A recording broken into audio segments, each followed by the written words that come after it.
ನಮಸ್ಕಾರ ವೀಕ್ಷಕರೇ, ಸವಾಲ್ ಟಿವಿಗೆ ಸ್ವಾಗತ. ನಾನು ಶ್ರುತಿ. ಇಂದು ನಾವು ನೀನಾಸಂ ಸತೀಶ್ ರವರ ಬಗ್ಗೆ ತಿಳಿದುಕೊಳ್ಳೋಣ. ಕನ್ನಡ ಚಿತ್ರರಂಗದ ಪ್ರತಿಭಾವಂತ ನಟ ನೀನಾಸಂ ಸತೀಶ್ ಅವರ ಜೀವನವು ಒಬ್ಬ ಸಾಮಾನ್ಯ ಹಳ್ಳಿ ಹುಡುಗನಿಂದ ಹಿಡಿದು ಯಶಸ್ವಿ ನಾಯಕ ನಟನಾಗುವವರೆಗಿನ ಸ್ಫೂರ್ತಿದಾಯಕ ಪಯಣವಾಗಿದೆ. ನೀನಾಸಂ ಸತೀಶ್ ಜೂನ್ 20, 1986 ಮಂಡ್ಯದ ಎಳ್ಳದಳ್ಳಿಯಲ್ಲಿ ಜನಿಸಿದರು. ರಂಗಭೂಮಿ ಹಿನ್ನೆಲೆಯಿಂದ ಬಂದು ಕನ್ನಡ ಚಿತ್ರರಂಗದಲ್ಲಿ ತಮ್ಮದೇ ಛಾಪು ಮೂಡಿಸಿದ ನಟ ಮತ್ತು ನಿರ್ಮಾಪಕ. ಬಾಲ್ಯದಿಂದಲೇ ನಟನೆಯಲ್ಲಿ ಆಸಕ್ತಿ ಹೊಂದಿದ್ದರು. ಶಿವಮೊಗ್ಗದ ಹೆಗ್ಗೋಡಿನಲ್ಲಿರುವ ನೀನಾಸಂ ಸಂಸ್ಥೆಯಲ್ಲಿ ನಟನೆಯಲ್ಲಿ ಡಿಪ್ಲೊಮಾ ಮುಗಿಸಿದರು. ಸತೀಶ್ ಅವರು ರಂಗಭೂಮಿ ವೃತ್ತಿ ಜೀವನದ ನಂತರ ಪರಮಪಾದ, ತಕದಿಮಿತ ಮುಂತಾದ ಕನ್ನಡ ಟಿವಿ ಧಾರಾವಾಹಿಗಳಲ್ಲಿ ಕಾಣಿಸಿಕೊಂಡರು.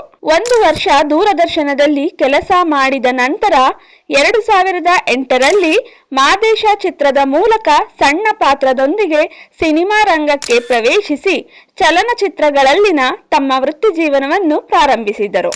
ನಂತರ ಅವರು ಮನಸಾರೆ, ಪಂಚರಂಗಿ, ಲೈಫ್ ಇಷ್ಟೇನೆ ಮತ್ತು ಅಣ್ಣ ಬಾಂಡ್ನಂತಹ ಚಿತ್ರಗಳಲ್ಲಿ ಸಣ್ಣ ಆದರೆ ಮಹತ್ವದ ಪಾತ್ರಗಳಲ್ಲಿ ಕಾಣಿಸಿಕೊಂಡರು.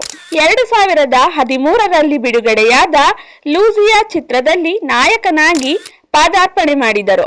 ಇದು ಸೈಕಲಾಜಿಕಲ್ ಥ್ರಿಲ್ಲರ್ ಚಿತ್ರ ಅವರಿಗೆ ಭಾರೀ ಯಶಸ್ಸು ಮತ್ತು ಜನಪ್ರಿಯತೆಯನ್ನು ತಂದುಕೊಟ್ಟಿತು.